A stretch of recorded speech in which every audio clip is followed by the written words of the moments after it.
هل تخشى على النادي الاهلي من صن داونز، ولا النتيجتين الكبار اللي حققهم صن داونز الخماسيتين هتكون دافع للاعيبه النادي الاهلي ان هم يقدروا ان هم يردوا الهزيمتين دول باكتر من كده ان شاء الله يعني.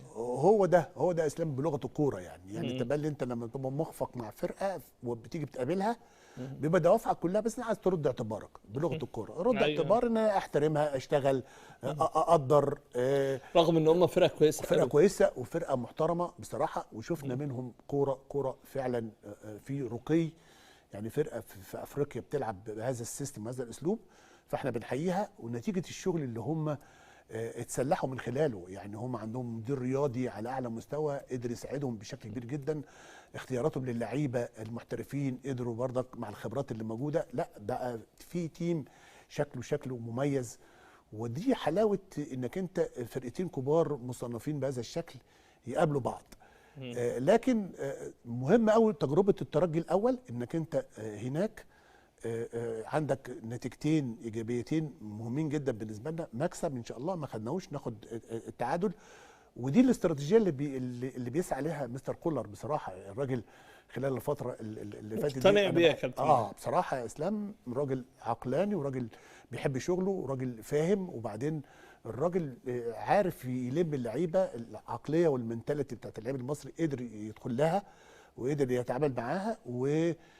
كمان الحب المتبادل اللي بينه وبين اللعيبه. وبعدين مجلس اداره كمان كابتن محمود الخطيب سبورت في ظهره، طبعا. ودي بتفرق بشكل كبير جدا. لما بيحصل اخفاق المنظومه الكبيره دي بتبدا تنزل تشتغل يا اسلام. وهي دي ميزه النادي الاهلي، ودي توارثنا اجيال قبل كده. لما بيحصل اخفاق تلاقي مجلس الاداره موجود في ظهر الجهاز الفني، في مشاكل بتتحل، اللعيبه بنبدا نقفل على نفسنا. وهو ده السلاح اللي النادي الاهلي بصراحه بيخليه في حته تاني، ان اللحمه والمنظومه كلها متكاتفه بشكل كبير. وبعدين يا اسلام ربنا مدينا جماهير كمان عظيمه، الاجيال دي مثقفه واعيه، وغير اجيال جماهيرنا اللي قبل كده. دول ولاد مثقفين بيعشقوا الكيان، طالعين معاه مع البطولات سنه بسنه، بيقدروه لما يبقى في محنه، بيقفوا جنبه، بيشجعوه، ويساندوه بشكل كبير.